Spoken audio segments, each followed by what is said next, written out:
Everyone, কেমন আছে সবাই? আশা করি সবাই ভালো আছেন, আমি ভালো আছি।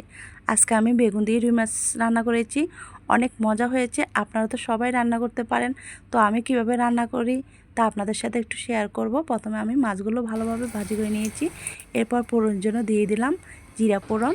এখন দিয়ে দিব পেঁয়াজ কুচি আর কাঁচামরিচ কুচি। এখন একটু ভালোভাবে ভাজি করে নিব। এরপর গুঁড়ো মশলা একটু পানি দিয়ে মিক্স করে দিয়ে দিব। এখন একটু ভালোভাবে কষিয়ে নেব। এরপর দিয়ে দিব বেগুনগুলো দিয়ে এখন আরেকটু ভালোভাবে কষিয়ে নেব।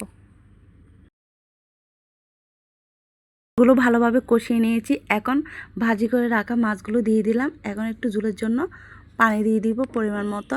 এরপর কিছুক্ষণ রান্না করে নেব।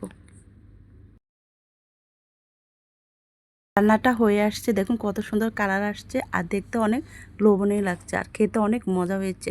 আমার রেসিপিগুলো কেমন হয়েছে যদি ভালো লেগে থাকে লাইক কমেন্ট শেয়ার করবেন। ধন্যবাদ সবাইকে, আর ভালোবাসা দিয়ে পাশে থাকবেন। Tata, bye bye.